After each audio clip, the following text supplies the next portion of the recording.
నా పేరు చంద్రశేఖర్. యాక్చువల్గా సేవాలాల్ జయంతి అని ఇదివరకు ఇక్కడ కూడా ఇప్పటికి కూడా చాలామందికి తెలియదు సేవాలాల్ మహారాజ్ అంటే ఎవరు, ఎక్కడ పుట్టారు, ఏమైంది, ఎందుకు ఆయన ఆరాధిస్తున్నారని ఎవరికి తెలియదు, ఇప్పటికీ తెలియదు. ఈ బ్యాక్ 4-5 ఇయర్స్లోనే అది కాస్త స్ప్రెడ్ అయింది. కొత్త గొప్ప గవర్నమెంట్ తరఫున కూడా వాళ్ళు ఇది చేయాలి, ఇది ప్రోత్సహించాలి, అందరికి తెలియాలి అని చెప్పి ప్రోత్సహిస్తున్నారు. అయితే బేసిక్గా మాట్లాడాలంటే సేవాలాల్ మహారాజ్ అనే అతను మన లంబాడీ జాతిలో, లంబాడీ ఈ కుటుంబంలో మనం ఇంతకుముందు నొమాడ్స్గా ఉండేటోళ్ళం.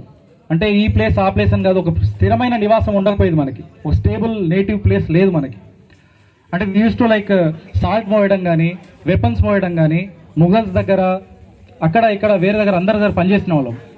అయితే ఇలాంటప్పుడు మనకంటూ ఒక స్టేట్ ఆఫ్ మైండ్ ఉండాలి, ఒక స్టేట్ ఆఫ్ నేషన్ లాగా ఉండాలి. మన దాంట్లో ఒక చైతన్యం ఉండాలి అని తీసుకురావడానికి మెయిన్ కారణం సేవాలాల్ మహారాజ్.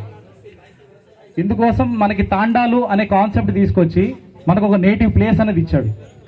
ఇప్పుడు డే అంతా సాల్ట్ మోసి అది మోసి ఏం చేసేవాళ్ళు, మద్యం కాసేవాళ్ళు, మద్యం తాగి అసలు డెవలప్మెంట్ అనే దాని గురించి ఆలోచించకపోయేవాళ్ళు. ఇప్పటికీ కూడా చాలా బ్యాక్వర్డ్ ఉన్నాం. అయితే సేవాలాల్ మహారాజ్ అనే ఆయన కొన్ని ప్రిన్సిపల్స్ చెప్పారు. ఇప్పుడు ఏదో ఈరోజు వచ్చింది కదా మనం ఈవెంట్ చేసాము ఇదే కాదు, ఆయన ఏం చెప్పిండో అది ఆచరిస్తే తప్ప మనం ఆయన గౌరవం ఇచ్చినట్టు కాదు.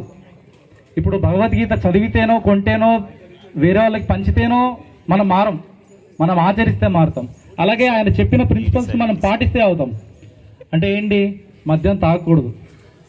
Siddhu IAS study circle for ఎస్టీస్ నుంచి ఐఏఎస్ ఐపీఎస్ అవుతే మన ఐడెంటిటీ అన్నది తెలుస్తుంది. ఇప్పటికీ చాలా మందికి ఇక్కడికి వచ్చినా కానీ ఏదో ఒక సర్వీస్ వస్తే చాలు, ఏదో ఒక జాబ్ వస్తే చాలు అని వెళ్ళిపోతున్నాం. అలా కాకుండా ఒక సర్వీస్ కొట్టి మనం ఖచ్చితంగా చెప్తాం, ఇది సార్ ఖచ్చితంగా మేడం వైస్ ప్రిన్సిపల్ మీరు కూడా చెప్పారు కదా, ఖచ్చితంగా ఈసారి